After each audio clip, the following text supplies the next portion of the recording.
The Current Occupant. Is it the inverse of A Clockwork Orange?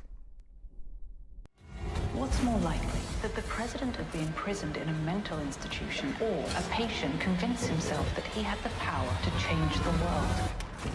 The Current Occupant is the newest film in the Hulu original series called Into the Dark. It's a series of horror films that are all produced by Blumhouse Productions. Blumhouse are mainly known for doing horror movies on the cheap. I would say largely to decent quality and success, sometimes not though. And the Into the Dark series has been some of the lesser Blumhouse stuff to come out. It's definitely on the lower end, not just budget, but also just quality of writing usually. But I feel this could be an exception to that. My name is Sinclair. This review is going to avoid spoilers, but after I review and rate it, I will put up a spoiler warning, and it'll be followed by some ending explained type analysis and a little bit of a deeper dive into what's going on in this movie. The Current Occupant is about Henry Cameron. He was a man shot in the head, clinically dead, revived, and then dead again on the operating table, I believe it was. This trauma gave him retrograde amnesia, not unlike an anime or JRPG character. So now he is in a psychiatric hospital to regain his memories and identity, where he may or may not be the President of the United States of America. Now, right off the bat, this is a fun, goofy concept.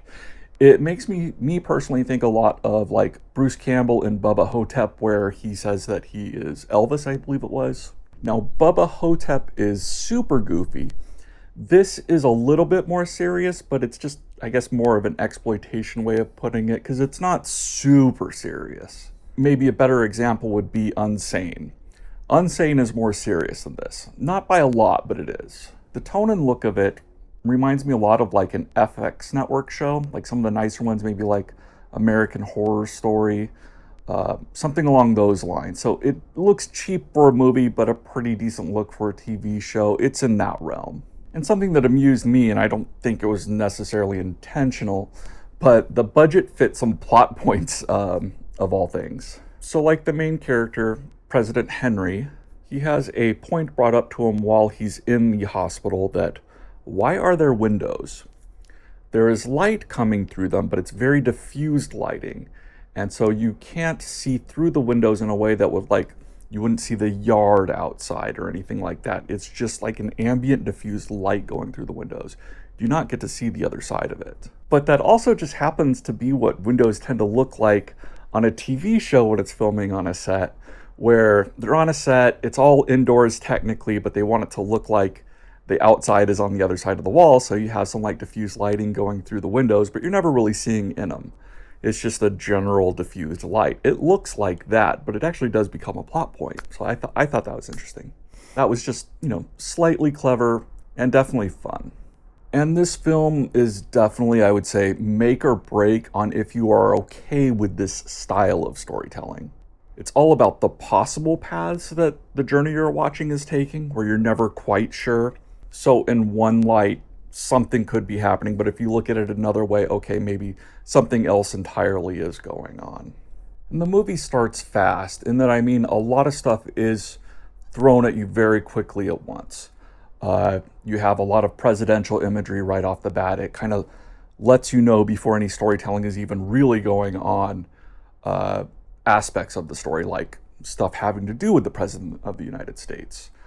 Some peppered in dialogue even from an orderly early on. There's this tiny little moment where the main orderly of this psychiatric hospital refers to Henry as Chief, which is a somewhat common nickname, semi-common, but knowing what you go into a little bit having to do with something presidential, you're automatically getting those connections going, even without reading a description. And it takes all of a couple minutes of understanding the situation, that he has amnesia, he's feeling like he's at his wit's end when it comes to trying to recover his memory. That all happens very quickly. And Henry is offered a treatment by Dr. Larson that is highly experimental, but sounds like it will have results in him recovering his memory.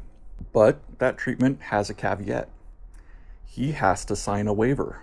And part of that waiver is if he starts the treatment, he must finish the treatment. There is no off-ramp, as it were. He must follow it to its end, no matter what. Henry's obviously, he's at this point where he's willing to try anything. So when we are presented with the treatment, it's presented with a lot of like slideshow imagery, being seen through lenses. It's very much evocative of A Clockwork Orange, and very purposefully so, I believe. The imagery is combined with very specific questioning that has to be asked and answered with very specific syntax, very brainwashy type stuff going on. Maybe even a little bit of they live, single words here and there, violent imagery, things like that. And so the questions do feel like there's a desired agenda to the questions and how he has to answer them. There does seem to be purpose behind that. And immediately after the treatment starts, you see more hints explicit to Henry that there's something more going on with his identity, whereas some of the stuff would be more towards talking to the audience. Now Henry's getting clued into this stuff going on. And I hope you don't think I'm already getting too deep and too spoilery at the moment. This is all still like very early on. I don't think I cracked the first half of the first act when it comes to revealing these type of things. Because everything after this point has more of a template of what exactly is going on. Is Henry crazy? Is he the president of the United States? Is he the victim of a vast conspiracy? Does he have political enemies? Is this stuff outside of the treatment sessions also part of the treatment sessions? So it's all stuff along those lines for the rest of the film, really. Hi, kitty. So some of the fun stuff in trying to find out what's going on is where it comes to like time bending, dream logic, double entendres, or would there be like other patients with delusions of grandeur that are feeding into his delusions of grandeur, as it were? So there's a lot of fun stuff like that going throughout the rest of it. Like, there could be a group of infiltrated allies posing as workers and patients trying to help him create a grand escape.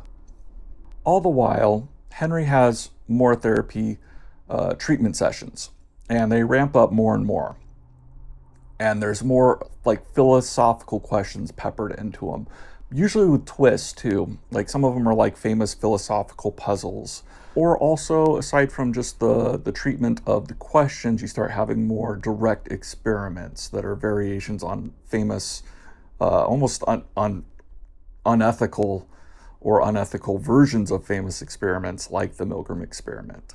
And the specific Milgram experiment is something along the lines of you have like a buzzer that can shock the person in the next room, and I think there's something like they can shock you, and it's like whoever shocks who first kind of wins or something like that.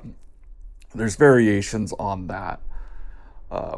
And they found in experiments that sometimes people would be really cruel. The Current Occupant also clues you in that some parts of this world definitely are not real. It is more than just like, is it or is it not real? There are some parts that I think they firmly let you know as the viewer, this is not real. Henry might think otherwise.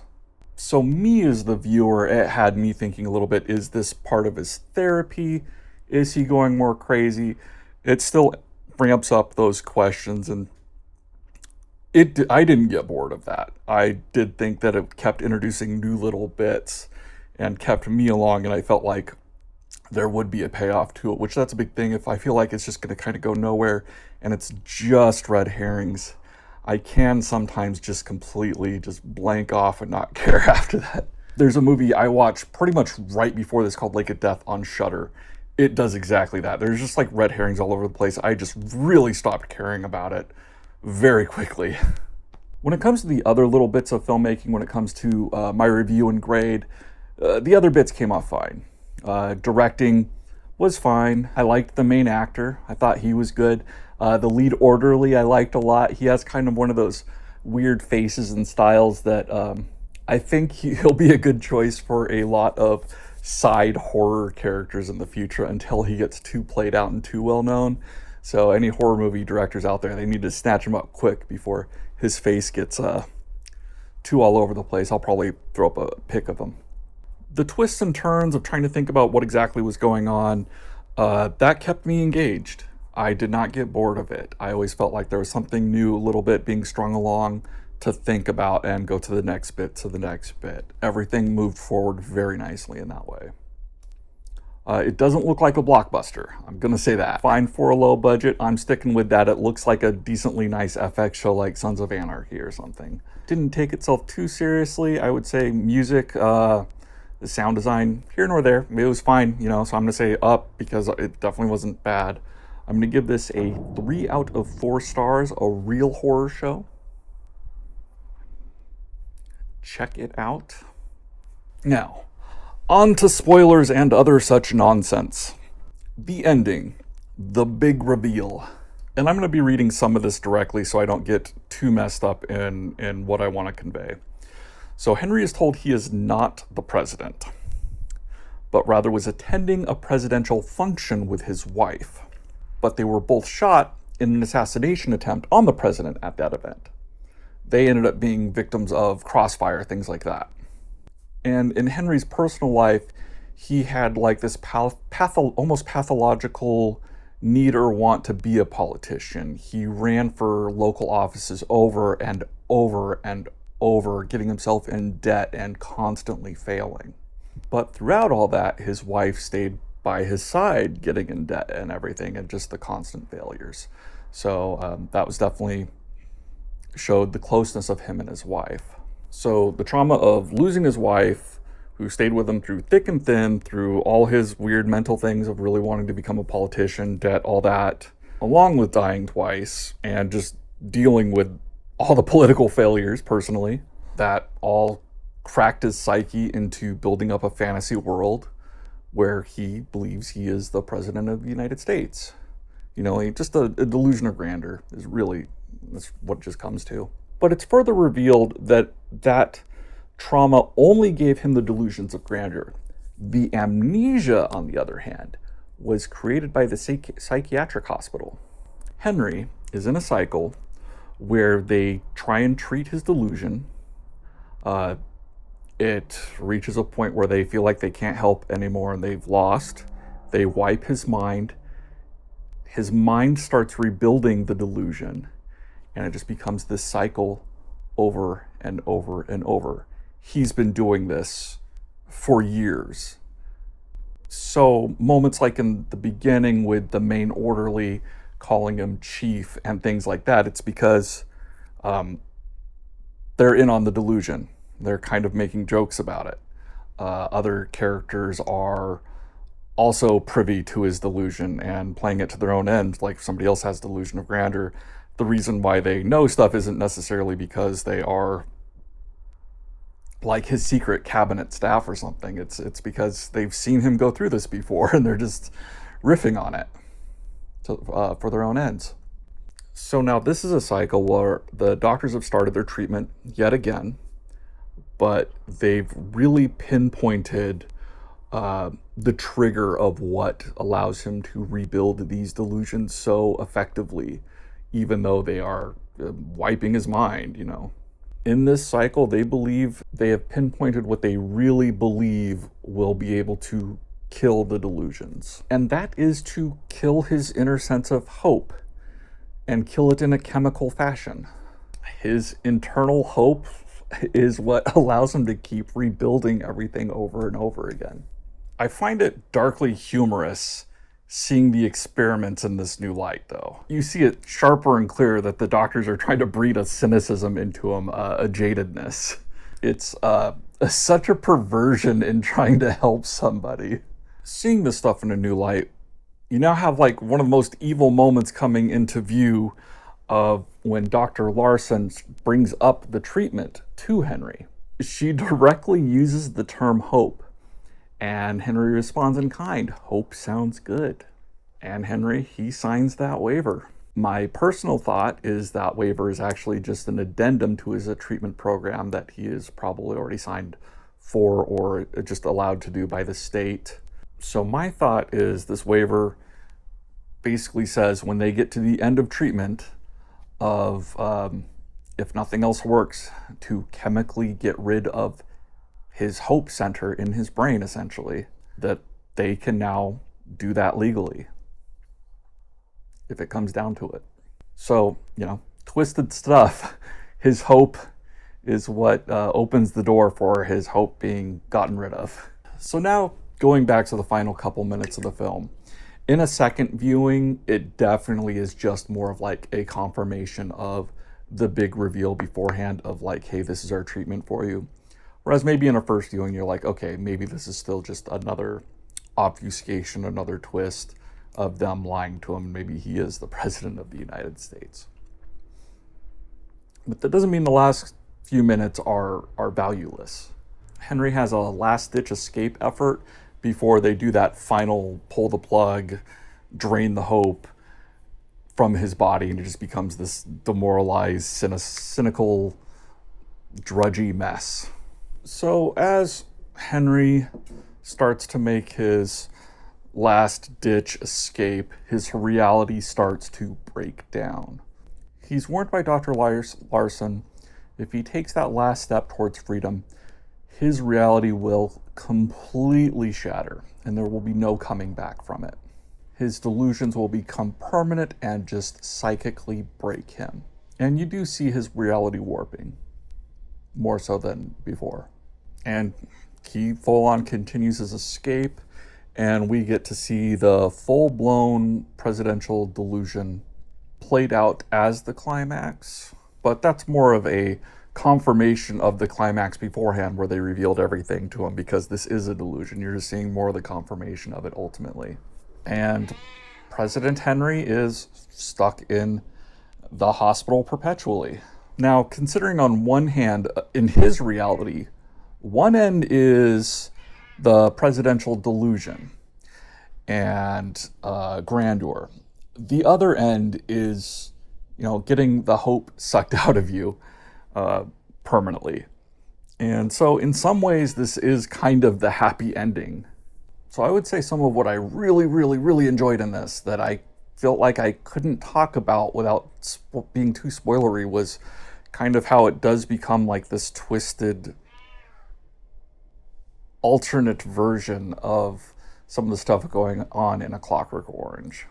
With respect that, like, in A Clockwork Orange, they're taking away like free will, or you're just like forced to be good, but are you really good?